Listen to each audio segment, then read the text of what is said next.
Hey everybody, it's David. Welcome back to the channel. I have for you some new vinyl that I received this week.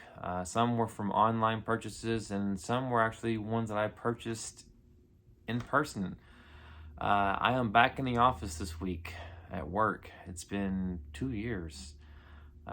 It's admittedly a little weird being around people and not being made to wear a mask, but regardless, it's putting me closer to my record store, which I haven't been to very much at all since COVID.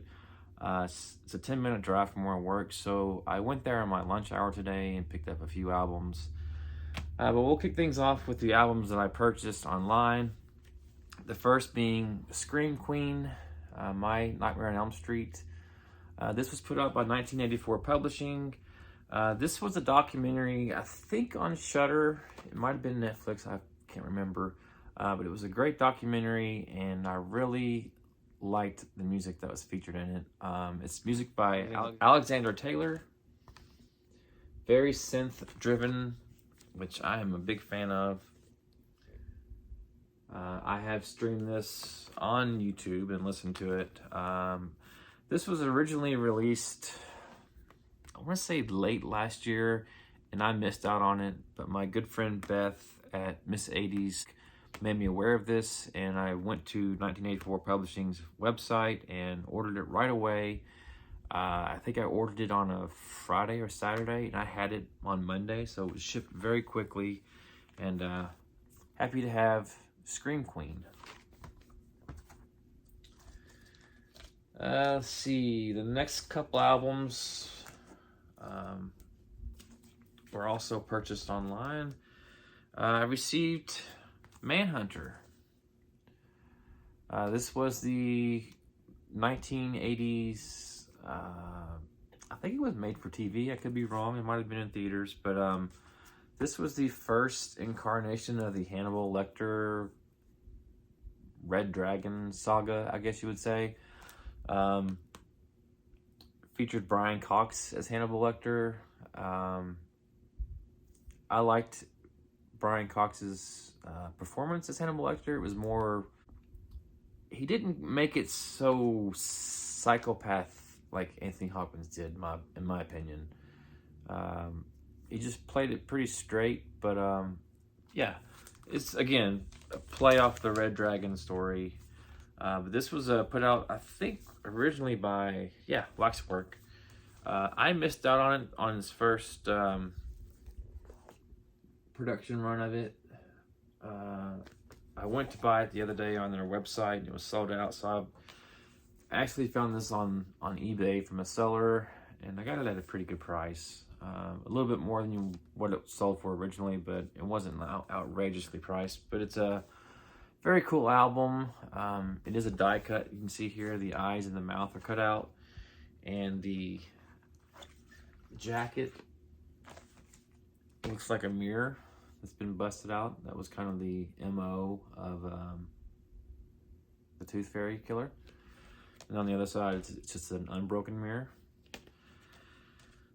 Came on this kind of flesh colored, marble colored vinyl.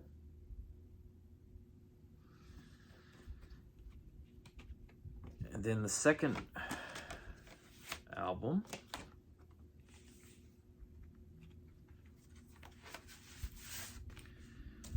same color.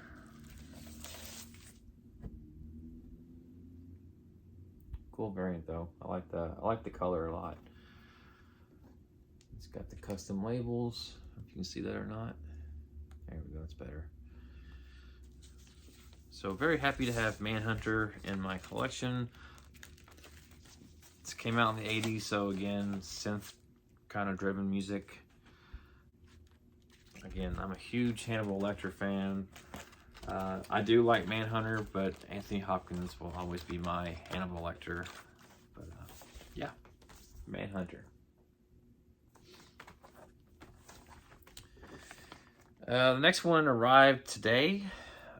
It is the Texas Chainsaw Massacre Part 2. It's not focusing. There we go. Here's the back. I haven't had a chance to open it yet, so let's get it out of the plastic here. Now, my friend Cody showed this on his channel. He got the subscriber variant. I didn't get the Waxwork subscription like Cody did. So this is just the general public release, I guess you would say.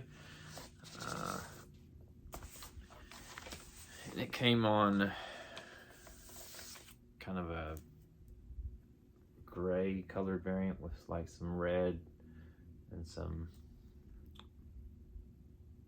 darker grays, maybe blacks on it. It's got the custom labels.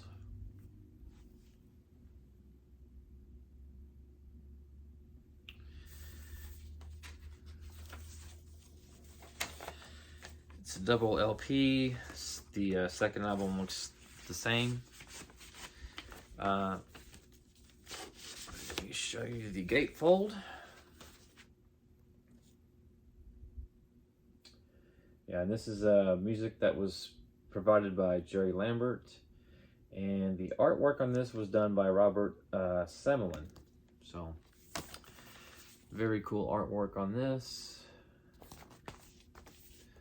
The Texas Chainsaw Massacre 2 from Waxwork. The next three were albums that I purchased today at my local record store, Pop's Resale in Lexington, Kentucky. This is one that I missed out on originally on Record Store Day. I didn't go that year. Just really wasn't a lot that was worth getting out that early, so I decided to pass on it, but I was happy to see they still had copies of The Ghost of Mars from John Carpenter.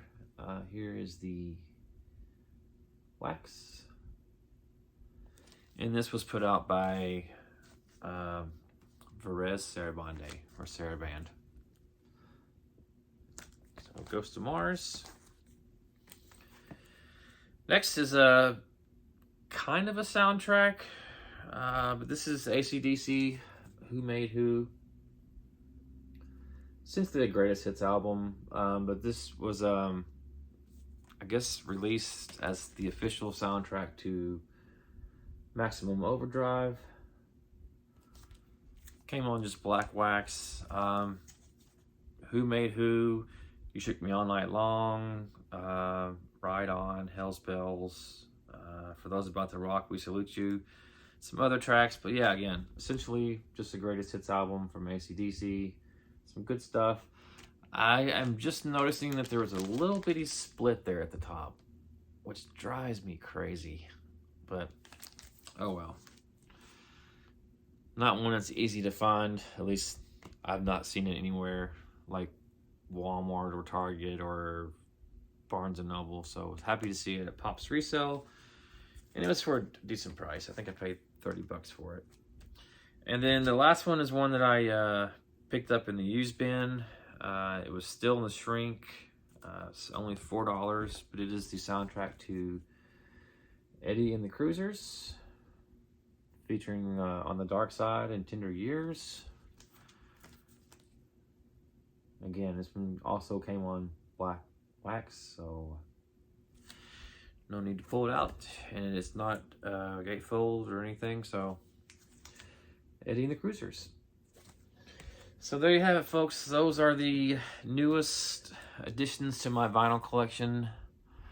I've got a few more that are on the way. I'll probably get them this weekend or possibly early next week, so be on the lookout for that video. And that's going to do it for now. Hope you all are doing well, and until next time, take care. Thanks.